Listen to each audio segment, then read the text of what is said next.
is about Berlin, Germany in 1929 and 30, during the time right before the rise of the Third Reich. It takes place in the Kit Kat Club and in a very rundown boarding house. So those are our two places. So we meet the MC and the Kit Kat boys and girls, and an entertainer named Sally Bowles. And then in the boarding house we meet a sweet older couple and learn about their love story. It's about, the themes include, you know, anti-Semitism, the rise of the Third Reich, acceptance of who you are and who other people are. It's a very strange subject for a musical to be written about in the first place. Who would think that you could write a musical about 1930s Germany and the Nazis' rise to power?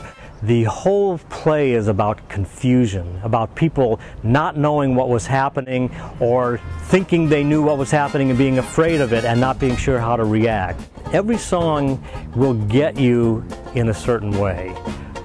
So I think that the way that the songs were written reflects the confusion and the many kinds of emotions going on in 1930s Germany when the Nazis were coming to power and people weren't sure how they were supposed to react. If they were against something, should they say anything about it? Because it could cost them quite a bit. It could cost them their jobs, their families, it could even cost them their lives.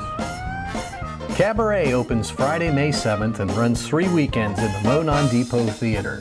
Friday and Saturday performances are at 8 p.m. with Sunday matinees beginning at 2:30. During the final weekend of Thursday, May 20th, 8 p.m. performance has been added.